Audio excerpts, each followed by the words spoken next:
বলার উদ্দেশ্য যে ম্যামের কাছে যদি তোমাদের কারো মনে হচ্ছে যে তোমরা কনসিভ করতে পারছো না, দীর্ঘদিন বিয়ে হয়েছে, আমারও 10 বছর বিয়ের পরে আমি মা হওয়ার স্বাদ পেলাম, তো আমি এটাই বলবো তোমরা ডক্টর মীনা নারায়ণকে যোগাযোগ করো। ওনার ক্লিনিকটা হচ্ছে তোমার নিউগড়িয়া মেট্রো স্টেশনের একদম কাছে, উপহার টাওয়ারে, নির্ভানা ওনার ক্লিনিকের নাম। তো অ্যাকচুয়ালি ডক্টর মীনা নারায়ণ আমার যেটা মনে হয়েছে ওনার কাছে এসে অ্যাজ এ হিউম্যান বিং ভীষণ ভালো মানুষ, অ্যাজ এ ডক্টর খুব ভালো মানুষ।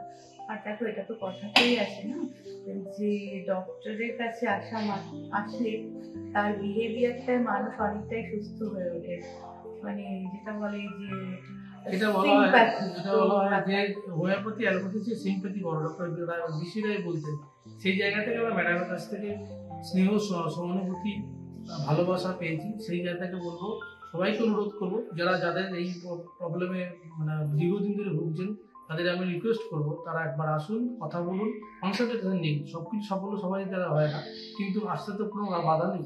এই জায়গায় বলবো আমরা সাফল্য এখনো পর্যন্ত পেয়েছি, এবারে হোপ ফর দ্য বেস্ট, আরও সময় কথা বলবো। ধন্যবাদ।